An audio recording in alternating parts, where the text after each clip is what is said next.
Excellent. So, look, I love Christmas. Probably the most preachery thing about me is that I love Christmas so much. I really love Christmas. I love everything about Christmas. And one of the things I love about Christmas a whole lot is I love the old timey Christmas television specials. Like I love the stop motion stuff. I love the old cartoon stuff. I just love all of it. And it just as a child of the 80s and 90s, I just you grew up and that was it. I even love like the horrible ones. Like last night I was flipping through Amazon and it's like, "Oh, Flintstones Christmas." And I'm like, "That's got to be horrible." But I'm going to watch it anyway. Absolutely. Like get me closer to December 25th and I'm going to watch the Flintstones one. So, I'm just a sucker for these things. And one of my favorite ones is Frosty the Snowman. I really hope you're familiar with Frosty the Snowman, or none of this is going to land. Okay, just so we're clear. Remember. Okay, so if you don't remember Frosty the Snowman, Frosty the Snowman is about this snowman that these kids in this village. They make a snowman, and he's got like a corncob pipe and eyes made out of coal, and whatever he's got, button nose. I don't know what I never remember the details, but he's got this magic hat, and the magic hat brings him to life. And then he plays with the kids until it gets too warm.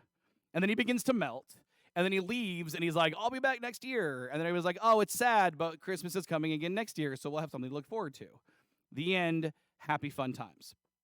Okay, so the original song of Frosty the Snowman is only like 2 minutes long.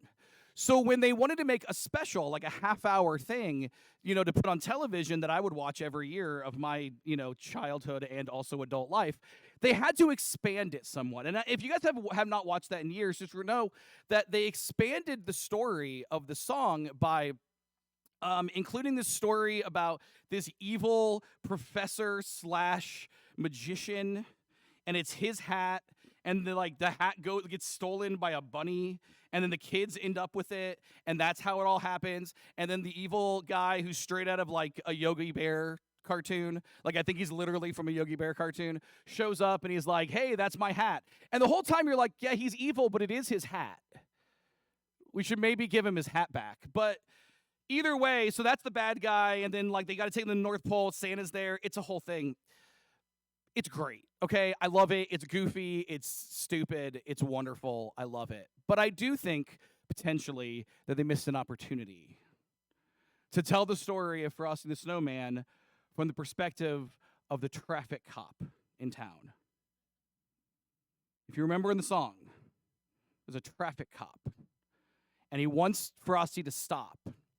And Frosty does stop for like a second, and then he just like eludes the traffic cop.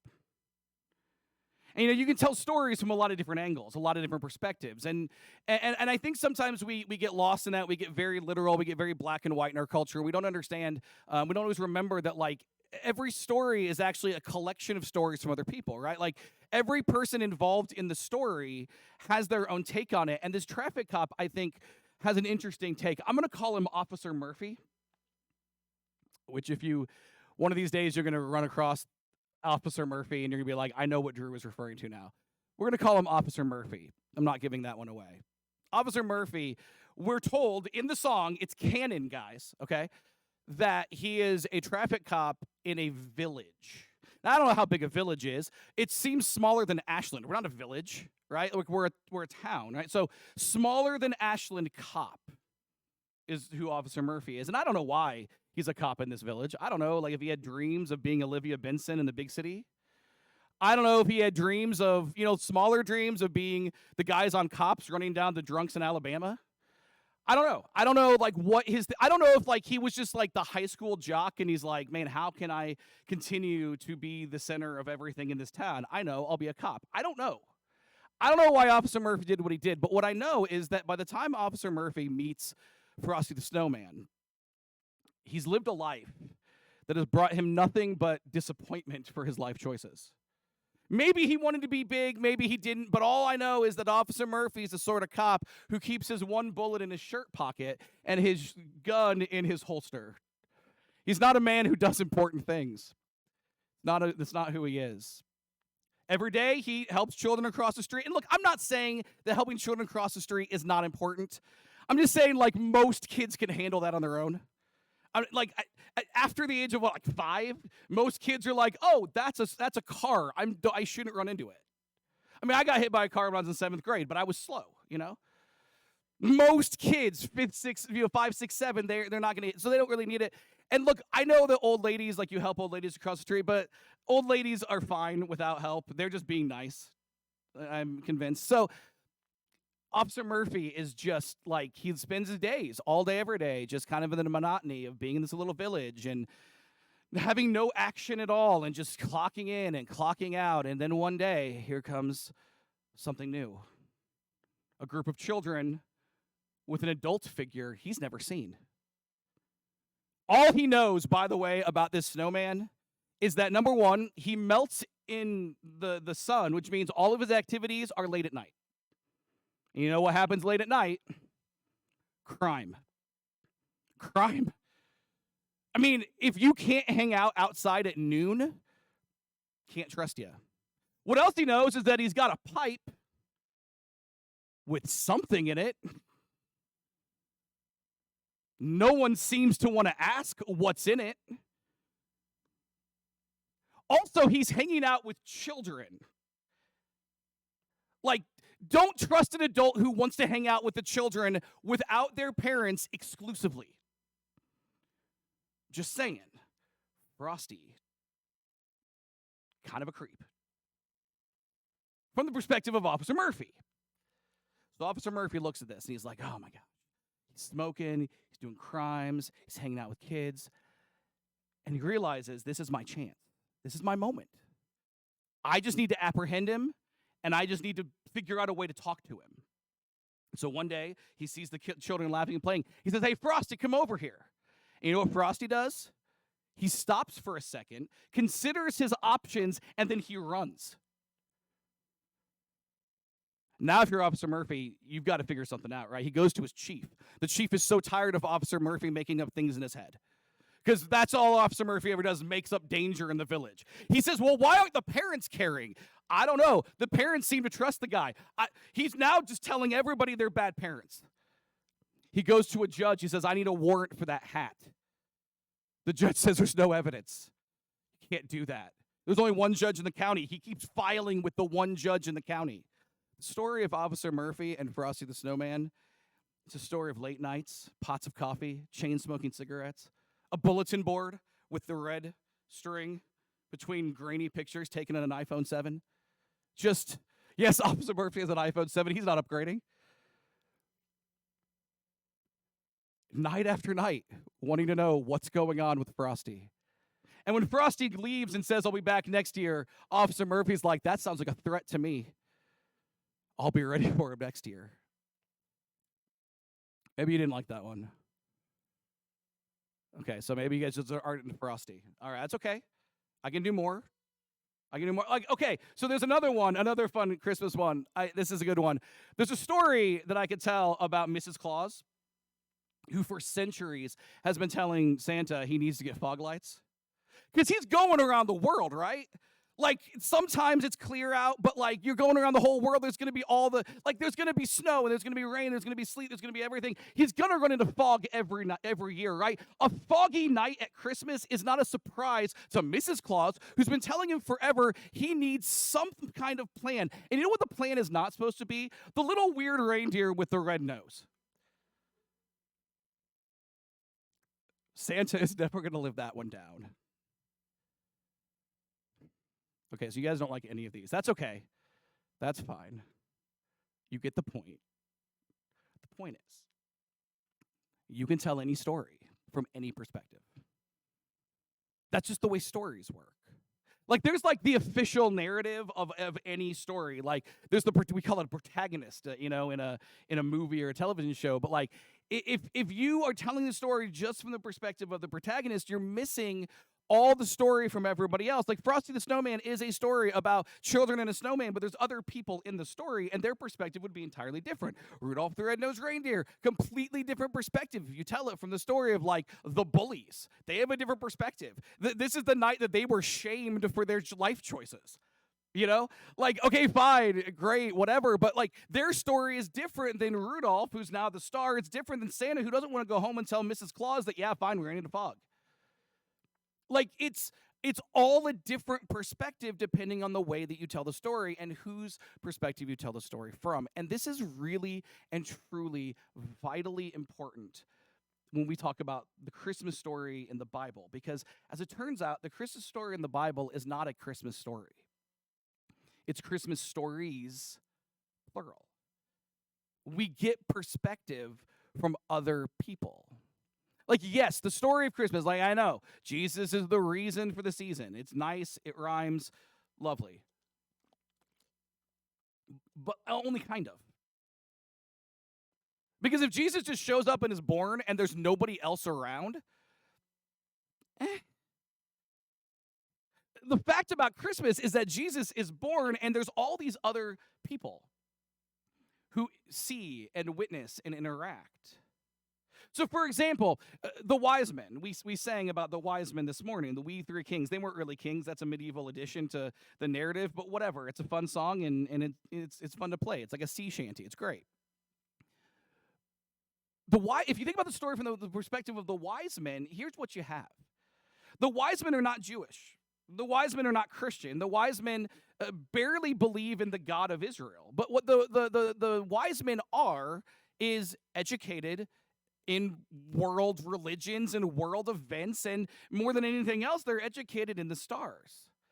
We're pretty sure they're Zoroastrian. We're pretty sure even more that they were Persian, and that at some point they had interacted with the Jewish people. And as they did interact with the Jewish people, the Persians do that at a couple times in their history, that they would have received a copy or copies of parts or maybe all of the Hebrew scriptures. Them being wise men, them being people who care about world religions, they would have picked up this and said, man, this is great. Let's read about what's happening. And so they would have spent time, just as they researched their religion, just as they researched other faiths, they read and understood the Jewish way of looking at God and the world and the cosmos and history and everything else. So one day, these people who have an understanding of the Jewish faith, but are not Jewish themselves, they're looking up at the stars. They're doing what they're not supposed to do. This is, by the way, forbidden in the Bible. You're not supposed to look up and interpret things from the stars. That's the God of Abraham and Isaac and Jacob said, don't do that. But regardless, that's what they're doing because that's not who they are. And they see this funny star in the sky. And they try to figure out, hey, what is this? And somebody says, man, you know that weird scripture that we read from that little religion over there? I remember they had this thing about this king that was going to be born. Do you think it's in any way connected to that? And they look into scriptures and they look in other things, and I don't know what they've got. They look in all the stuff and they come to the conclusion that, yeah, that star in the sky means that there was this king born in Israel, and that king is not just the king of Israel, but it is a king who will change fundamentally history throughout the world. And so they pack up, get on their camels and donkeys or whatever animals they had. I don't know. They pack up all their stuff. They're like, hey, make sure we get the gifts. One guy overpacks. Wait, you guys brought spices? I've got a box of gold. Anyway, they pack up all their stuff, and they go. And if you tell the story of the wise men from their perspective, the story of Christmas from the wise men, it's like a road trip movie. This is planes, trains, and automobiles. It's the story of how they get from A to B to C to D, and it is fraught with danger, right?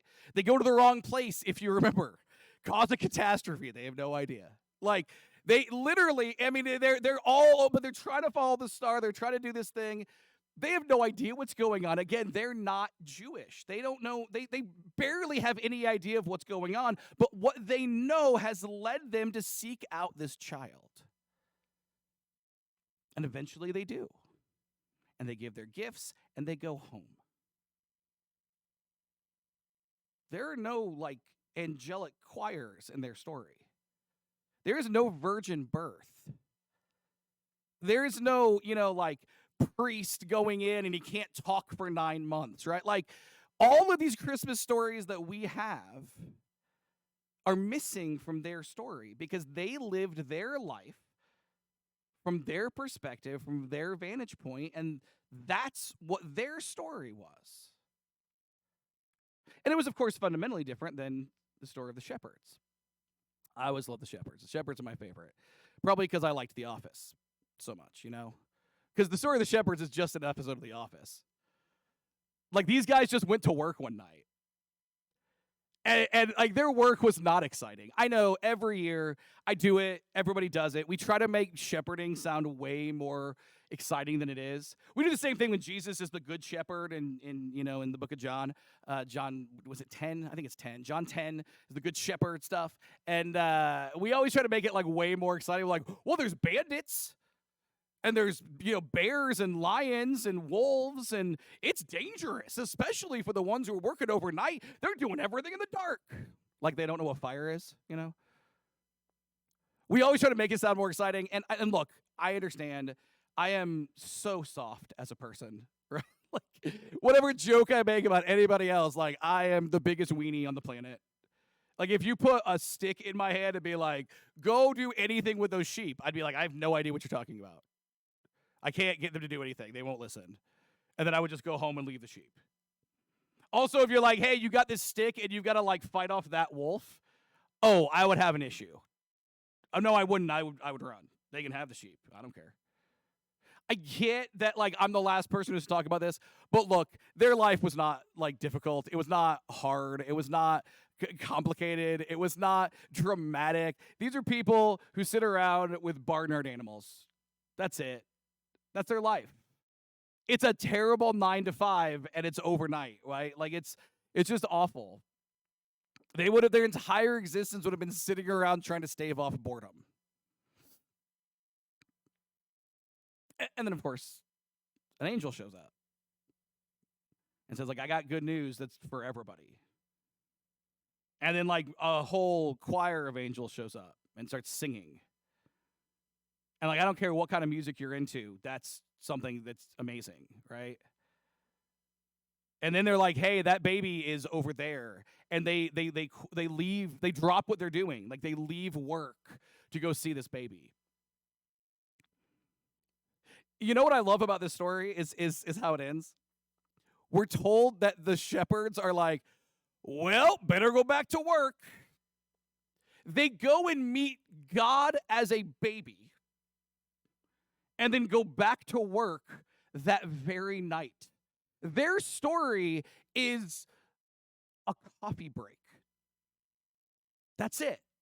They see this amazing thing, they go check it out, and they're like, well, better get back to work. Like, they also, by the way, do not have a virgin birth. They don't have the star that the Magi have. They don't have the scriptures. They have angels, and they have meeting the baby. That's it. That's their whole story. And I got to tell you, you would hear that story if you knew one of the shepherds forever. Like, they would not shut up about this. Because like, when you hate your job and, like, one funny thing happens, and you just have to tell everybody that, like, about this one funny thing that happened. That's them forever. Did I tell you about the time we met the baby and there was the angels? Yes, Hiram. You've told us the story. Good news for all people. I know. It's everybody, too. It's great. Two different stories. The wise men and the shepherds.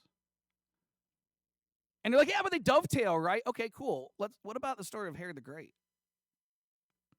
See, Herod the Great's part of the Christmas story. None of us wish he was. Not simply because of the atrocity, that he commits, but also he kind of like brings the mood down, just in general. Like, if you think about what Christmas is a holiday that's so whimsical, we're like, what would look good in my living room? That tree. Just got to put lights on it. That's what I'll do. Christmas is kind of an absurd time when you think about it. Like, you don't put a tree in your living room under normal circumstances. But at Christmas, that somehow makes sense to us. Same thing with, like, Christmas lights. So, like, you know what a Christmas light is? It's a light bulb. You have a lot of those in your house. But, like, all of you people and all of me, we have all driven around to look at Christmas lights, which are literally just light bulbs. We are being very whimsical this time of year is what I'm trying to say. And Herod is like, he's like Game of Thrones. He's very serious. He's like historic. Like, if I talk about Herod, the only way I can responsibly talk about Herod is I talk about the fact that, like, he was a Roman appointed governor. Like, he's a king, but he's Roman appointed, which means his loyalty is not to the Jewish people. It's, in fact, to Rome. That's boring. It's like C-SPAN. Like C-SPAN. And then I say, like, okay, but also, like, the reason he was willing to do that was because, like, his people, like, like centuries before, had been conquered by the Jewish people, and they were forced to, like, convert. And nobody's totally sure, even in history, if Herod and his people actually believed in God or not, or if they were just doing it because they had to. And honestly, I'm watching you. Your eyes are rolling in the back of your head right now. This is not exciting. And then the exciting stuff about Herod is all horrible. Right? Like, he finds out the Magi show up. Remember planes, trains, and automobiles? They went to the wrong place. Like, they show up and they tell Herod, hey, we're looking for this baby. He's like, we understand there's a new king been born. Bet you know where he is. And Herod's like, excuse me? There's a new king? Because we've already got one of those. And it's me. And I don't want a new one. And he weaponizes the Bible. Oh, man. Herod's a great example where, like, he uses the Bible in a way to hurt people. Like, I know nobody would do that since Herod. That you would never know Christians that would weaponize the Bible. Like, that would be unthinkable, right? But Herod does it. And, I mean, he figures out where the baby's probably going to be, and he ends up just slaughtering children. It's literally called a slaughter. Anytime something's called a slaughter, that's bad. And I think the thing I hate the most about Herod is that, like, I don't want to cop to slaughtering children, but, like, am I the only one who thinks he was kind of right? Like, his whole life is about power. Jesus is going to take that. His whole life is about allegiance to Rome. Jesus is not. His whole life is his family, what he can do. Jesus demands that we repent and lay down our lives and put other people first. The more I learn about Jesus, the more I think Herod was right to try to kill him. Like, I'm glad he didn't, but if you're from Herod's perspective, when Herod says, I think this Jesus fella is a threat to everything I am, I agree with you, Herod. And that's a terrible sentence to say out loud. It's complicated, and we should just talk about the tree in the living room again. Like, let's go back to fun stuff, you know? The fact is, Christmas from the perspective of Herod is not just a tragedy for others, it's a tragedy for him. You see, Christmas is not about the birth of Jesus only. Christmas is about the birth of Jesus. God becomes a person. And then people get a chance to respond. For the Magi, it's a road trip. For the shepherds, it's seeing the angels, it's seeing the baby, it's going back to work. For Herod, it's rightly seeing that if God is a baby, that is bad news for people like him. The Christmas stories tell us not just about God as a person, but God as a person, and then. And then what? I think that's why when John wrote his gospel, and just to remind us that we've got the three gospels that are written a little bit early, and they kind of all cover the same ground. And then John, he's the last living apostle. He's later on, decades later, and he's like, hey, I would love to write another gospel. There's some information you guys are missing. Let me fill in some gaps, and that's what he does. But what that means is John, like, kind of leaves Christmas alone, while also being John, being as brilliant as he was and inspired by the Holy Spirit as he was, is able to encapsulate all of Christmas without even talking about Christmas. This is what we read in the Gospel of John, chapter 1, as he begins to tell the story of Jesus. He says this. He says, in the beginning, the Word already existed. The Word was with God, and the Word was God. He existed in the beginning with God. God created everything through him, and nothing was created except through him. The Word gave life to everything that was created, and his life brought light to everyone. The light shines in the darkness can never extinguish it. So the Word became human and made his home among us, and he was full of unfailing love and faithfulness, and we have seen his glory, the glory of the Father's one and only Son. God becomes a man. But John words this in a really interesting way. We're going to refer back to this passage the next 4 weeks. We're going to hit that passage over and over and over. You're going to be tired of that passage, but we're going to hit that from every angle, okay? Probably 5, if I'm being honest, because Christmas Eve exists too. I shouldn't just think out loud in the middle of a sermon. The ADHD, stop it. I'm sorry. Forgive me. Let's get back on track. John has an interesting way of wording God became a person. You see, the word he uses here in the Greek language, and it's all very boring to talk about ancient languages, but the word is the word for flesh. The word became flesh. Fascinatingly enough, the same word for flesh is used by the Apostle Paul to describe the part of us that is not spiritual. Some Bible translations actually translate it sinful nature, because what Paul is doing is he's describing that there is a battle that we all have, a struggle that we all have. Every single person is what they are, but also could be more. Every single one, you, me, all of us, we are what we are, but we could be better. That is because there is a human part of us that is, prone to sin and looks at things and lives in a fallen world and is tempted by things that we shouldn't be tempted by, all of that. But also, each and every human being is made in the image of God. We all have a divine spark within us. We all look like our Maker. His fingerprints are all over us. And so we are always capable of love and kindness and goodness and grace and mercy. God has given that to all of us. And this flesh word kind of represents that struggle between what we are and what we can be, right? What we are at our worst and what we can be at our best. This flesh word, this Greek term, is stuck in the middle of it. And what John says is God became flesh.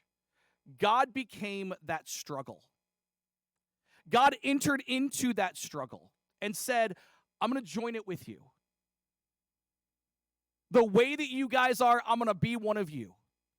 All of the difficulties, all of the hard times, all of the temptations, everything. Jesus tempted in every single way. God enters into our struggle. And that is beautiful, but it's also instructive. Because Jesus enters into our struggle in a way that means he can relate to everybody. He can relate to the Magi. He can relate to the shepherds. He can relate to Herod. He can relate to Officer Murphy. He can relate to Mrs. Claus. He can relate to you and me. The idea is not that Jesus is here for some people to relate to some people. The idea is not that God became one of them or one of those or those guys back there. God became us in our struggle, in our difficulty, in the world that we live in where things don't go our way, where sometimes they do. We've got joys and victories and all that. God enters into all of that and says, let me do this with you guys.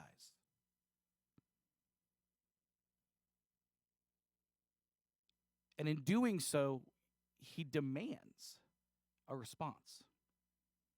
Whether it's a good one or a bad one or an in-between one, God has related to all of us. It's already been done. That's the message of Christmas. And now we all have our own part to play, and we all have our own voice to sing with, and we all have our own story to tell. And that's why we began this morning during worship with the song, Hark the Herald Angels Sing. our first week of our series called The Songs We Sing, Christmas Edition, or The Songs We Sing at Christmas. Hark the Herald Angels Sing is the ultimate Christmas song. Hark the Herald Angels Sing was written in 1739 by a guy by the name of Charles Wesley. He's very famous, the hymn writer, Methodist Church, all of that. But the song wasn't great. So in 1758, a guy named George Whitefield, also a songwriter, very famous, makes a bunch of changes. Still not done. In 1782, some people we don't even know make a whole mess of other changes. In 1840, fully 100 years after this song is written, somebody came along and was like, you know what's terrible is the melody of this song.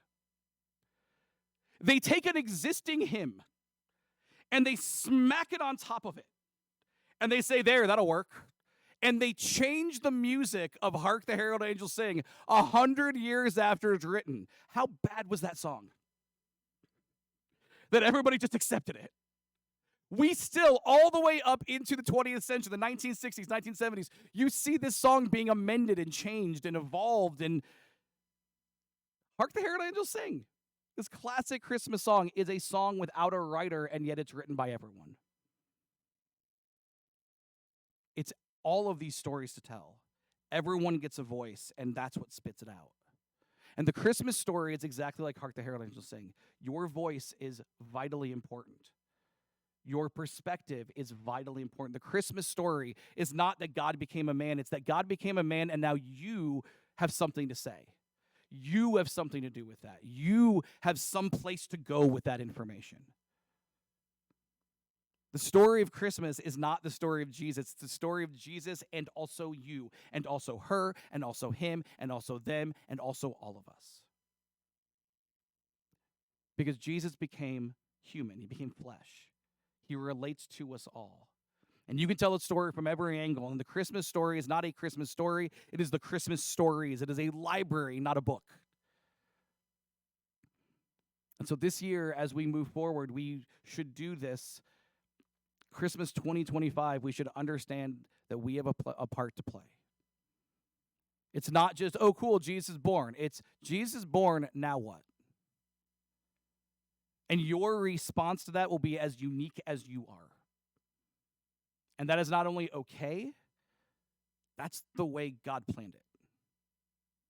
And so this morning, as we're in our first week of our series called The Songs We Sing, Christmas Edition, as we begin with Herod, the wise men, the shepherds, and my favorite illustration ever about Officer Murphy and Frosty the Snowman. You guys didn't think it was funny. I do. I laughed so much writing that. But that's my perspective, not yours. See? I folded it in anyway. Even though you hated it, I folded it in. See? There we go. That's fun. Our first lesson from the songs we sing goes like this. God was born as a man named Jesus, and the story of Christmas includes what you do with that truth. God was born as a man named Jesus, and the story of Christmas includes what you do with that truth. We're going to sing a song this morning. I'm going to bet you $1 you can guess what it is. We're going to sing the 1840 version, which is just Christ the Lord is risen today, just stuck over for Christmas. Now you're never going to hear that if you know that song too. Anyway, that's what it is. Offer an invitation. The Bible teaches we should repent and be baptized. It sounds like two things. It's really just one. Look, you guys all know that. If you want to get baptized, let's talk. If you want to join the church, let's talk. Regardless, Christmas song, let's go.